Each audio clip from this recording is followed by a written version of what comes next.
Hello family, ഇന്ന് നമ്മുടെ കാവശ്ശേരി പൂരമാണ്. വിചാരിച്ച പോലെ വീഡിയോസോ കാര്യങ്ങളോ ഒന്നും എടുക്കാൻ പറ്റിയില്ല. അപ്പം നമുക്കിന്ന് ഉച്ച മുതൽ തുടങ്ങാം. വേറെ വഴിയുണ്ടായിരുന്നില്ല. ഞാൻ വിചാരിച്ച ഒരുപാട് കാര്യങ്ങൾ വിചാരിച്ചാണ്, പക്ഷേ രേഷ്മ വന്നിട്ടുണ്ടായിരുന്നില്ല. അതുകൊണ്ടൊന്നും വീഡിയോ വിചാരിച്ച പോലെ എടുക്കാനോ കാര്യങ്ങളോ ഒന്നും നടന്നില്ല.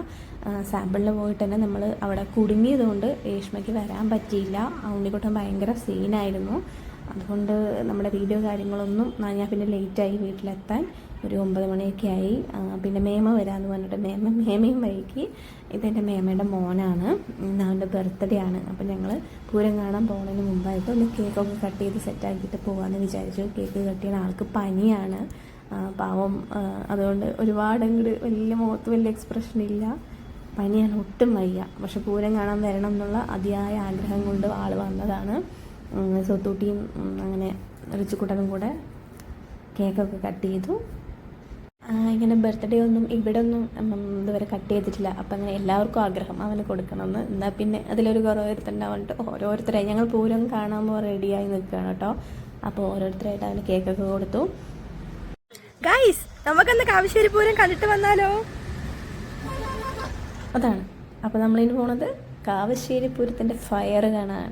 ഞങ്ങൾ നടന്നിട്ടാണ് പോവുക. കാരണം വണ്ടി എടുത്തു പറഞ്ഞാൽ വരുന്ന സമയത്ത് നല്ല ബ്ലോക്കായിരിക്കും. ഇതുപോലെ റോഡിലൂടെയും കനാലിൽ കൂടെയും കണ്ടത്തിൽ കൂടെയൊക്കെ നടന്നാണ് നമ്മൾ പൂരം കാണാൻ പോകുന്നത്. മക്കളെ, 1.5 തീപിടുത്തമായിരുന്നു. ഇതാണ് പൂരപ്പറമ്പ്. പോണ സമയത്ത് അധികം തിരക്കൊന്നുണ്ടായിരുന്നത്. ഇത് കണ്ടോ, ബോംബ് പൊട്ടാൻ നിൽക്കുന്ന സാധനങ്ങൾ കണ്ടോ, നിരത്തി നിർത്തിയിരിക്കുന്നത്. അടുത്തൊക്കെ അവിടെ നിറയെ ആൾക്കാരായിരുന്നു ആ സമയത്ത്. പക്ഷെ പോലീസുകാരെല്ലാവരും വന്ന് മാറ്റിയിട്ടുണ്ടായിരുന്നു. ആൾക്കാർ വന്ന് തുടങ്ങണേ ഉണ്ടായിരുന്നുള്ളൂ. തിക്കും തിരക്കായ കുട്ടികളെയും കൊണ്ട് നടക്കാൻ ബുദ്ധിമുട്ടാണ്. അതുകൊണ്ട് ഞങ്ങൾ കുറച്ച് നേരത്തെ തന്നെ ഇറങ്ങി. ഇതാണ് തീ പിടിക്കാൻ പോണ ഒരു രക്ഷയില്ലാത്ത വെടിക്കെട്ടായിരുന്നു. പൂരം പറഞ്ഞാൽ ഓരോ വർഷം കഴിയുമ്പോൾ പടക്കം ഗംഭീരമായിക്കൊണ്ടിരിക്കുകയാണ്. നമ്മൾ അയ്യോ കഴിഞ്ഞ വർഷത്തിന് അത്ര പോരാ എന്നുള്ള പറയത്തക്ക രീതിക്കുള്ള വെടിക്കെട്ടുകളൊന്നും നമ്മുടെ കാവശ്ശേരി പൂരത്തിന് ഉണ്ടായിട്ടില്ല.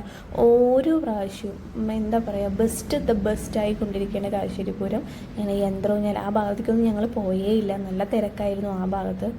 കാവശ്ശേരി പൂരം വന്നാൽ തന്നെ എല്ലാവർക്കും ലഹരിയാണല്ലേ. ഒരു പ്രത്യേക ഫീലാണ്. കാവശ്ശേരിക്കാരി ആയതിൽ ഞാൻ ഭയങ്കര അഭിമാനം കൊള്ളുന്നു. നമ്മുടെ പൂരം എന്ന് അഭിമാനത്തോടുകൂടി പറയാമല്ലോ. കുഞ്ഞു രേഷ്മയില്ല. കുഞ്ഞുവിന് അവിടെ ചിറ്റൂർ ഒരു മാരിയമ്മൻ പൊങ്കൽ അങ്ങനെ എന്തോ ആയിരുന്നു. അതുകൊണ്ട് അവൾ വന്നിട്ടില്ല. രേഷ്മയുമില്ല. അവരും കൂടി ഉണ്ടെങ്കിൽ അടിപൊളിയായിരുന്നു. അങ്ങനെ പൂരത്തിന് കിട്ടുന്ന സ്ഥിരം സാധനം കടല വറുത്തത് 20 രൂപയാണ് കേട്ടോ. പക്ഷേ ആ ചേട്ടൻ വറുത്തത് കുറച്ച് കരിഞ്ഞു പോയി.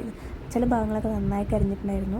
ജനപ്രളയമാണ് കേട്ടോ. നല്ല ചൂടുണ്ടായിരുന്നു. ഒരു 7 മണിക്ക് ശേഷമൊക്കെ ചെറിയ കാറ്റ് വീശാൻ തുടങ്ങി. പക്ഷെ ജനപ്രളയമായിരുന്നു. വീശനെയും കൊണ്ട് വീശിട്ടുണ്ടെങ്കിൽ ഞങ്ങൾ പൂരം കണ്ടിരിക്കും. ബാക്കി പകൽപ്പൂര വീഡിയോ വരുന്നുണ്ട്. അപ്പോൾ ഓക്കെ, ബൈ.